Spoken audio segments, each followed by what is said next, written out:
Zee 24 तासनं पर्दाफाश केलेल्या जमीन गैरव्यवहाराच्या प्रकरणावरून अंबादास दानवे यांनी अजित पवारांच्या बाबत एक मोठा दावा केला। अजित पवार सरकारच्या बाहेर पडणार होते असा खळबळजनक दावा अंबादास दानवेंनी केला।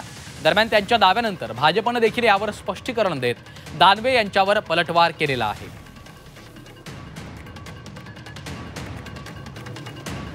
तर अंबादास दानवे यांनी नेमकं काय म्हटलेलं होतं पाहूया। अजितदादा आणि पार्थ पवारांना वाचवलं जातंय। मी त्यावेळी वर्षावर होतो, असा कुठलाही चर्चा झाली नाही। खोटारडेपणा आहे। मी होतो वर्षा बंगल्यावर। कोणतीही चर्चा मुख्यमंत्र्यांबरोबर अजितदादाची त्या प्रकारे झाल्याची माहिती आम्हाला नाही आहे की या प्रकारचं कोणतीही धमकी किंवा कोणताही विषय केला नाहीये। झी 24 तासनं कोरेगाव जमीन गैरव्यवहार प्रकरण बाहेर काढल्यानंतर राजकीय वर्तुळात खळबळ उडाली आहे। झी 24 तासनं ब्रेक केलेल्या बातमीनंतर कारवाईला देखील वेग आलाय।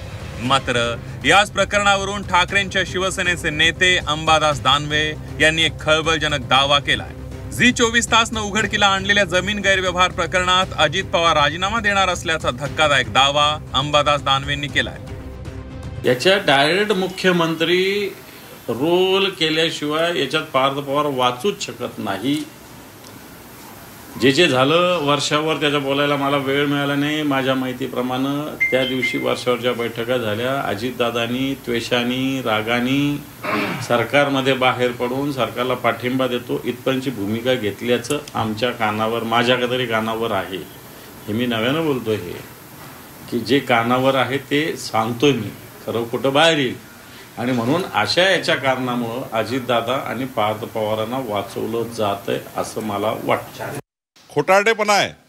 मी होतो वर्षा बंगल्यावर। अंबादास दानवे हे काही वर्षावर थोडी होते तेव्हा। मी त्यावेळी वर्षावर होतो, असा कुठलाही चर्चा झाली नाही। अजितदादा, प्रफुल्ल पटेलजी, तटकरेजी जे आले होते ते एका आपल्या 7-8 विषय या ठिकाणी आता येणाऱ्या पुरवणी मागण्याची चर्चा आहे। अजून त्यांनी काही त्या ठिकाणी आपल्या महायुतीबद्दल काही चर्चा केल्या। झी 24 तासनं पुणे जमीन गैरव्यवहार समोर आणल्यानंतर अजित पवारांनी भूमिका स्पष्ट केली। या प्रकरणाशी आपला कोणताही संबंध नसल्याचं अजित पवार यांनी म्हटलं होतं। तसंच या प्रकरणात अजित पवारांचे पुत्र पार्थ पवारांचं नावही समोर आलंय। त्यामुळे अजित पवारांवर टीका होतीये। तसंच दानवेंनी केलेल्या दाव्यानंतरही राजकारणात चर्चांना उधाण आलंय। मात्र दानवेंचा दावा सत्ताधारी आमदारांनी फेटाळून लावलाय। अनायशा त्या बैठकीला नाही म्हणता येणार, परंतु त्या दिवशी मी सुद्धा वर्षावर होतो। कोणतीही चर्चा मुख्यमंत्र्यांबरोबर अजितदादाची त्या प्रकारे झाल्याची माहिती आम्हाला नाहीये। महायुतीमध्ये कोणतंही वितुष्ट नाहीये आणि असा कोणता इशारा त्याने दिलेला सुद्धा नाही। या ज्या काही बातम्या बनवता येतात ना, हे यासाठी की महायुतीमध्ये काहीतरी गोंधळ चालू आहे असं चित्र बाहेर जावं, परंतु महायुती अत्यंत मजबूतीने पुढे चालू आहे। या प्रकारचं कोणतीही धमकी किंवा कोणताही विषय केला नाहीये। अजितदादांनी यापूर्वी स्पष्ट केलेलं आहे की या संदर्भातल्या चौकशीमध्ये ते सहकार्य करणार आणि त्यांनी स्वतःही या प्रकरणात कडक चौकशी झाली पाहिजे आणि कारवाई झाली पाहिजे असे त्यांनी निर्देश या संदर्भात दिलेले आहेत। मला असं वाटतं हा सगळा विषय खूप काही हे न करता चौकशी अंती काय होतं त्यानंतर याच्यावर आपण चर्चा केली। मंगळवारी अजित पवार यांनी वर्षा बंगल्यावर जात मुख्यमंत्री देवेंद्र फडणवीसांची भेट घेतली। या भेटीत अजित पवार आणि देवेंद्र फडणवीसांमध्ये जवळपास तासभर चर्चा झाल्याची माहिती मिळते। पुण्यातील कोरेगाव पार्क जमीन गैरव्यवहार प्रकरणी चर्चा झाल्याची सूत्रांची माहिती आहे। दरम्यान या भेटीत अजित पवार यांनी सरकारमधून बाहेर पडण्याची भूमिका मांडल्याचा दानवेंनी दावा केलाय। अंबादास दानवेंनी केलेल्या दाव्यानंतर विजय वडेट्टीवार यांनी थेट भाजपवर टीकास्त्र डागलंय। भाजपनं पहिला आघात उद्धव ठाकरे यांच्यावर केला। आता त्यांच्या निशाण्यावर अजित पवारांची राष्ट्रवादी असल्याचा दावा विजय वडेट्टीवारांनी केलाय।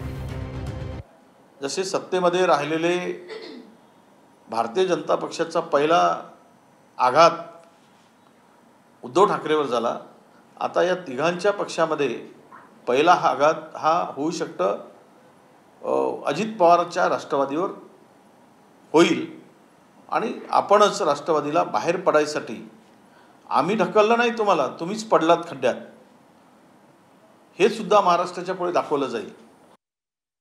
पुणे जमीन गैरव्यवहार प्रकरणाचा सर्वात आधी झी 24 तासनं भांडाफोड केला। दरम्यान यानंतर शीतल तेजवानी, दिग्विजय पाटलांसह दुय्यम निबंधक रवींद्र तारूंवर गुन्हा दाखल करण्यात आलाय. तर दुसरीकडे चौकशी समितीमधून नेमकं काय समोर येतं त्यानंतर देखील कारवाई करण्यात येईल. मात्र आता दुसरीकडे याच प्रकरणावरून अंबादास दानवेंनी केलेल्या दाव्यानंतरही राजकीय वर्तुळात चर्चांना तोंड फुटलंय. ब्युरो रिपोर्ट, झी 24 तास.